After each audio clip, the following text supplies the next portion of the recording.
Hello fellow YouTube friends, followers, fools and flabbergastas, my name is Mason and it's time for another Guild Wars 2 easy and flexible build guide. The goal of this guide is to enable you as much flexibility and low switching costs between PvE game modes on a particular class and elite specialization. This means that whenever possible I will use only one set of gear with slight alterations. To accomplish that goal I suggest gear that allows for high damage and the necessary defense/support is accommodated for through traits, food and skill changes only.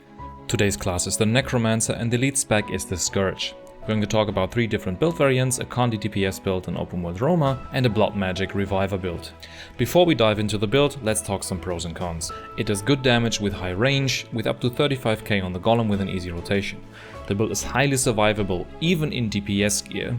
By adjusting specializations and traits, it can bring lots of utility to the table, like lots of barrier, revive, CC and boons. And as if that wasn't enough, you only need one set of gear for the 3 build variants here. The downside of Scourge is that it requires some micromanagement for mastering the spec due to the shade skill placement. Alright, without further ado, let's dive into the playstyle and skills of Scourge. Scourge. Do you also have an old friend with whom, no matter how long you've been away, it always feels like good old times?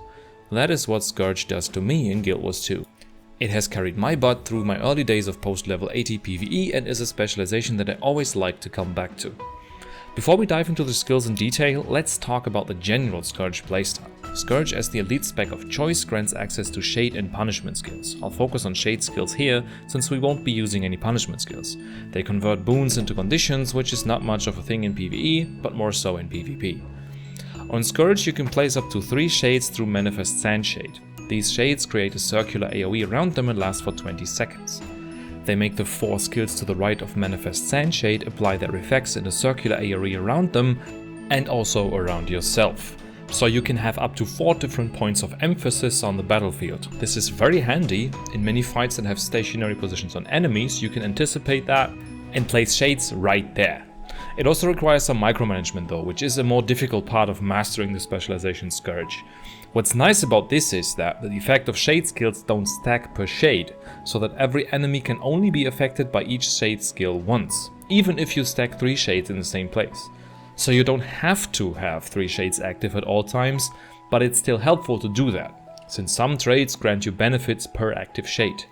That also makes playing Scourge strategic, because it allows you to hit targets, allies or enemies, in different spots with just one ability cast. The Shroud mechanic on Scourge is also different from Harbinger, Reaper or Core Necromancer, because Desert Shroud does not grant you a second health bar, but barrier and pulsing conditions around you and your shades for its duration.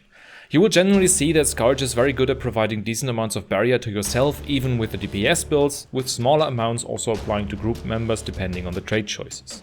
Nonetheless, generating life force by killing mobs or casting skills that increase it is required to maintain a high uptime on all shade skills if you want to use them all.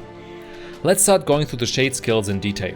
The first and most important skill is Manifest Sandshade. I've talked about this a little bit before. This places a sandshade at the desired location and makes all of the other shade abilities including Desert Shroud apply their effects around it. But not only that, it also deals damage upon creation and with the trait choices in the build, further applies Torment and Burning around it. Next up we have Nefarious Favor. This skill doesn't deal any damage, but it is a cheap condition conversion with a very short cooldown. This doesn't have a cast time, so it can be used at all times, even when you're casting other stuff. Only use this when you actually have Condis on you, since you will waste life force otherwise. The next shade skill, or shroud skill, a Sand Cascade, grants barrier around the sand shades and yourself, which is something you can basically never have enough of. Shroud skill 4 is Garish Pillar. This is a CC skill that applies fear for a short duration to up to 3 targets around your shades. Paired with the traits Insidious Disruption and Demonic Law, it will also apply Torment and Burning. This skill is fairly expensive in terms of life force cost, so when you're in doubt, always use Desert Shroud instead. This skill becomes more important in the Reviver build with Blood Magic, but more on that later. Finally, Desert Shroud is the replacement for the Core Necro Shroud and is the main focus of the rotation due to how strong it is. It pulses long-lasting torment around you, grants barrier and lasts 6 seconds. It also increases all your damage through Soul Barbs when using Soul Reaping, which empowers all your damage by 10% for 10 seconds each time you enter or exit Shroud. Let's move on to the weapon skills. The main hand weapon is the Scepter. It is awesome for Condi damage and all Scepter skills have a range of 900, allowing you to keep dealing high damage in situations where many other builds would not be able to. The auto-attack chain is pretty basic. It's just a couple of hits that apply bleeding and poison. In the rotation we're trying to finish this, but it's not that big of a deal if you can't. Grasping Dead, Scepter 2, applies cripple and bleeding in an area and is a very powerful skill. It's not the highest priority for damage, but should still be used on cooldown. Priority number 1 aside from the Shroud is Devouring Darkness. This skill has it all. It has a large AoE radius, 900 range, lots of life force generation, and one long-lasting stack of Torment for up to 5 conditions applied to the target. The latter effect is why this should not be your opener in open world, where you may not have other people applying at least 5 conditions before you can finish its cast. Note that if you don't use the trait Lingering Curse, this becomes a single target skill. Torch 4 is Harrowing Wave. It's the only weapon skill that does not have a 900 range, but 600 range is typically enough to hit enemies anyway. This also grants you life force and deals great damage through burning and torment. Feels great, pretty high priority. Finally, Torch 5, Oppressive Collapse, is a CC skill that also deals high damage through torment and grants might to allies. The CC happens after 1 second, so try to make sure your target won't run out of this. We're using this on cooldown, but there may be cases where you're better off delaying this for a break buff phase, so keep that in mind. If you need additional CC, Warhorn is a good weapon for the second bar. Warhorn 4 has a Daze and Warhorn 5 applies Swiftness to you and makes allies steal health with their attacks. Other weapons like an offhand dagger or a staff are also worth a mention since they have different benefits. The staff grants you access to another boons or more CC, and the dagger grants an additional condition transfer on demand. Now we only have the utility skills left. The healing skill slot has several options. I mostly go with Signet of Vampirism for some extra passive damage and healing in group content and general open world roaming, but you can also make arguments for Sand Flare or Summon Bloodfiend if you use Death Magic as a minion master. There are 2 utility skills you should always have on: Blood is Power and Signet of Undeath. Blood is Power provides a lot of damage and might in an area. Like all corruption type skills, it applies conditions to yourself as well, so the goal is to transfer these to enemies, for example through the trait Plague Sending in Curses. Signet of Undeath grants passive life force without any requirement, which is actually pretty vital if you want to sustain lots of shade skills in encounters where external life force generation isn't great. The third utility slot is a flex spot. For group content you can adjust this depending on the situation. The default skill for the highest damage and additional life force generation is the Shadow Fiend. On some encounters where cleave damage is important, you can use Epidemic for example. Sometimes also having an AoE pull is nice, then you can put Spectral Grasp here. In open world, when you want even more punchbacks, you can also use another minion of your choice in this spot. Finally, the elite default skill is Plague Lance. This applies tons of conditions to enemies, but also applies bleeding and poison to yourself. With a Nightmare Rune on, one of these conditions is transferred to an enemy immediately, which is pretty handy. In case you need strong CC or want to fully become the greatest minion master of all time, you can use the Flesh Golem instead. It does have a tendency for standing and all the bad stuff, but it's pretty durable and has a really strong CC skill as its active cast. Just make sure that you don't use this when it's about to get CC'd, because that will waste the cast and put the ability on the quite long cooldown. The Necromancer overall has a really great skill kit that you can toy around with. This basically was just meant to provide an overview over the skills that you would typically use in most of the situations. Alright, let's move on to gear. On Scourge, using full Viper and Nightmare Runes is ideal and there's no reason to do anything else. Since that is quite expensive, you can use Dire or Rabbit as a starting point and then work your way towards Viper. Nightmare Runes are easily farmed in a few dungeon path runs, and you need 720 Tales of Dungeon Delving for a full set. This gear is then paired with a meaty Asparagus Skewer, which increases your torment duration by 15% and a 20% bleed duration increase from curses. With that gear setup and while maintaining 3 shades, you should be able to reach 100% condition duration on both torment and bleeding, which are the 2 major sources of your damage. Burning and poison are rather minor contributors to damage, so maximizing them as well isn't ideal. The Scourge trait Sand Sage gives you 75% expertise, which equaling 5% condition duration per shade you have active, so you should be aiming for 85% overall boon duration in the hero panel with 3 shades and 70% without them. As sigils, we're running a Torment sigil in either Bursting or Earth. I found Bursting or Earth to be pretty much equal in single target, but Bursting is better in AoE. So if you don't want to spend all the money on Bursting, you can save that at the cost of some AoE damage by going for Earth. The Torment sigil is just too good not to have it though, so that's a bullet you'll have to bite. Finally, the utility item is the Toxic Focusing Crystal for a maximum gain in condition damage. Other cheaper options like the Tuning Icicle will also do the job just fine though. If you want some extra damage and have enough money to afford it, you can also use a Writ of Masterful Malice to gain some extra condition damage. Moving on to traits and specializations. The default specializations are Soul Reaping, Curses and of course Scourge. We'll be swapping in Death Magic and Blood Magic situationally, but more on that later.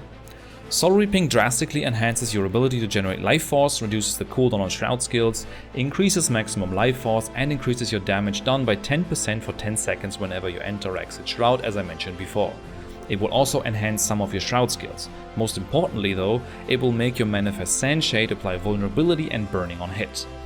The second specialization is the one I never remove, Curses. Curses improves basically every aspect of the condition playstyle by making you apply bleeding on critical hits, increasing the duration of your conditions, reducing the recharge on corruption skills, you have Blood's Power and Plague Lance, remember, as well as granting you lots of condition damage.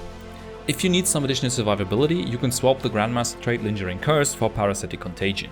It heals you for 5% of your outgoing condition damage, so if you deal 10k DPS, you'll heal for 500 per second, which is pretty strong. But for most scenarios, using Lingering Curse is sufficient and yields a significant damage boost. If you're looking to solo harder content, I can only recommend going for Death Magic instead of Soul Reaping. It doesn't cost any money and makes you pretty much unkillable when paired with a bunch of minions that take the beating for you. It grants permanent protection, makes minions transfer conditions from you to enemies, and makes minions more tanky as well. It also grants a whopping 20 toughness for each stack of Carapace, up to a total of 630 stacks. You gain Carapace for every condition you apply, making it very easy to maintain 25 to 30 stacks of it. You can also swap Necromantic Corruption for Dark Defiance, further boosting protection uptime and making protection reduce incoming condition damage by 20%, stacking on top of the built-in 10% reduced Condi damage in Death Magic. When you use Death Magic this way and Parasitic Contagion and Curses, nothing should be able to kill you, even in Viper gear. As the elite spec we have Scourge, and Scourge is just one of the best designed elites in the game in my opinion. The shake mechanic is great once you get used to it, the elite spec traits synergize well with the core necro traits, and the spec is easy to pick up, but gives you enough room for optimization in each game mode. Scourge grants you both expertise and concentration per shade you have active, higher expertise based on condition damage, reduced recharge on torch skills, applies barrier to allies when using Manifest Sandshade, grants you 5% damage taken reduction per shade active and 25% more damage from Torment you apply. Finally, you'll apply burning to enemies whenever you apply Torment with a 1 second internal cooldown. These traits are all pretty much set in stone, there's really no need to ever change them. The last option you can use instead of Soul Reaping is Blood Magic, which brings me to how to carry people. Scourge doesn't have access to quickness or alacrity, but it has a very nice revive capability that can make any kind of group content much more forgiving. You can teleport allies to you and revive them with a few button presses, all at the cost of a relatively small chunk of your damage.